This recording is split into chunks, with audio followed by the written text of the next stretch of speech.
Well, Jane, that's the first words we've heard from the Prime Minister after days of criticism around his handling of this affair. And he gives an account of the decisions he took, why he defended Peter Mandelson at Prime Minister's questions, although I think there are still questions following that rather short pool clip with broadcasters. The first thing to say is that his explanation is, number one, he did not know the nature or the extent of the relationship between Peter Mandelson and Jeffrey Epstein at the time of the appointment. And it really hinges on the details of those emails. He said, had I known then what I know now, I would never have appointed him.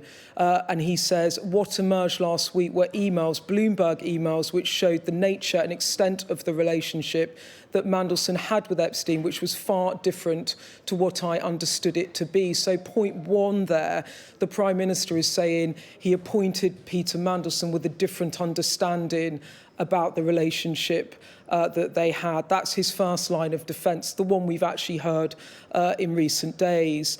The second thing he says is that when he did see these emails, he found that the fact that Peter Mandelson was trying to defend and challenge the conviction of Epstein at the time in 2008 when he was convicted of child sex trafficking.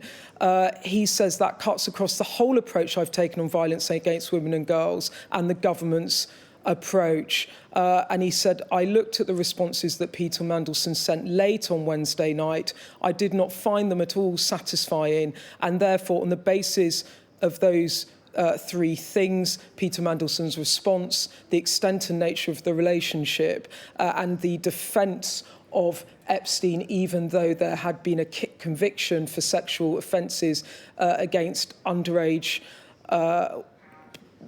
children. He says that that's why he removed him. Now, look, the second question there is about why did you defend him in Prime Minister's questions then? The emails we know were made aware, the Foreign Office have been made aware of them on Tuesday morning. They're aware of these emails circulating. They were not published, it is true, until after the Prime Minister gave Prime Minister's questions.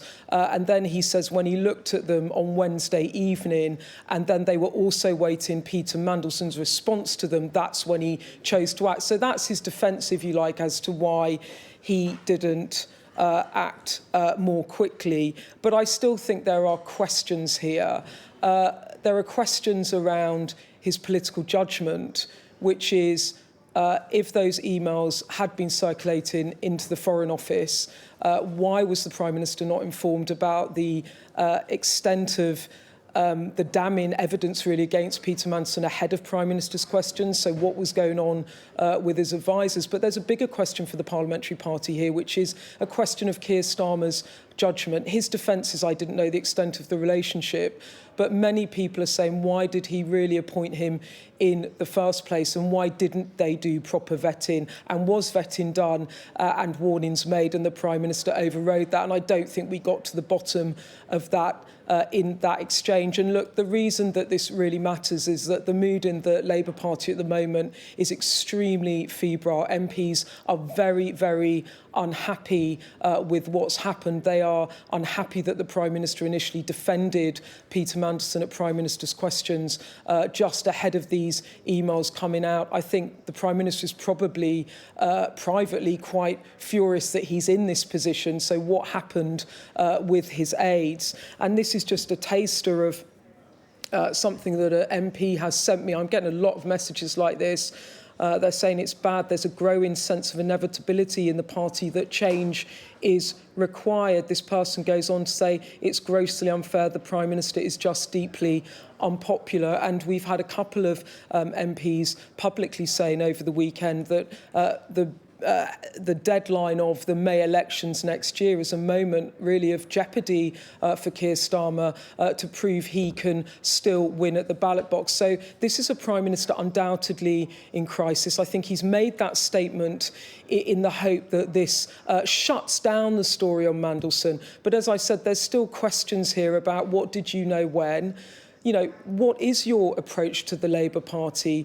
Do you think your position is still tenable? What is your message to colleagues? And have you been misserved by your advisers? Or did you know things back in a couple of years back when you appointed Mandelson, and did you turn a blind eye? So I don't think those questions have gone away at all. And this comes just days before Donald Trump is due to visit for the state visit, which begins on Wednesday.